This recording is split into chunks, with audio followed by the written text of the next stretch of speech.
Have you noticed that thought leadership is now a lot like Netflix? An endless stream of pretty good ideas. Not great, not terrible, just good enough to keep you from unsubscribing from their brilliance. Yeah, welcome to the era of what I'm calling AI-powered idea inflation, where the supply of insights, it's endless, and the demand for meaning has flatlined. Yeah, let's talk about that.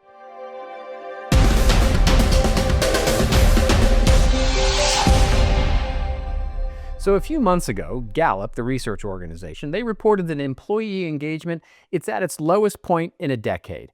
Only 31% of U.S. workers describe themselves as engaged in their jobs. But here's the thing. In marketing, it's not burnout, it's not outrage, it's boredom. It's dressed up as a more efficient productivity, but it's boredom nonetheless. Marketing organizations, and especially those focused on developing thought leadership programs, have quietly built their own Netflix model. An endless supply of average ideas sorted in endless meetings, minimally viable campaigns, and AI-generated content.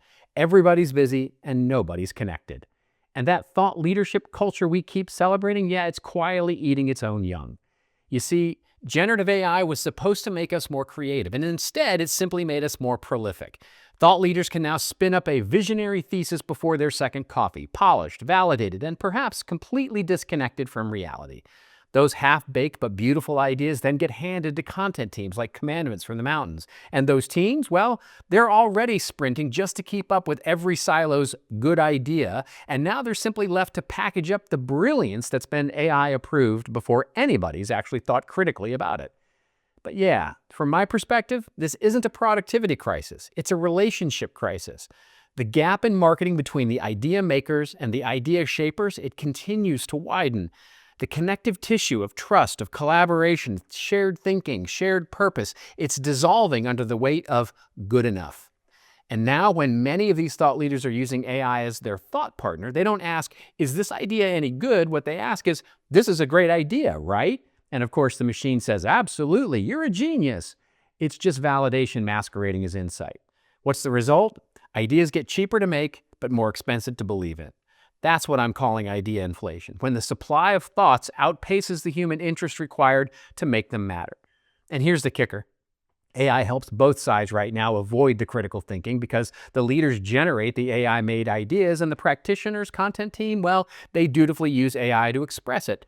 So no one really gets the learning or the insight from the piece itself. The AI usage in thought leadership doesn't bridge some understanding gap, it simply mirrors it. What happens? Each side, both the thought leaders and the practitioners, they get busier, faster, and lonelier. Nobody's arguing about the nuanced points of the visionary idea. The idea doesn't build a relationship. Nobody's pressure testing whether or not it's the right argument to make from our team. Idea inflation is so high that nobody really cares anymore because no one feels ownership of the thinking anymore. So how do you fix that? Well, we take a cue from the Federal Reserve and we need to raise, the interest rate. Not the economic kind, the human kind. Start by co-creating the thinking. You want a little more? My full article is linked in the post, and I'd love to get your take. Just remember, AI won't destroy thought leadership, and it might even help in the future. But in a world of idea inflation, thought leadership without relationships, that'll destroy your team. So slow down. Think together. It's your story. Tell it well together.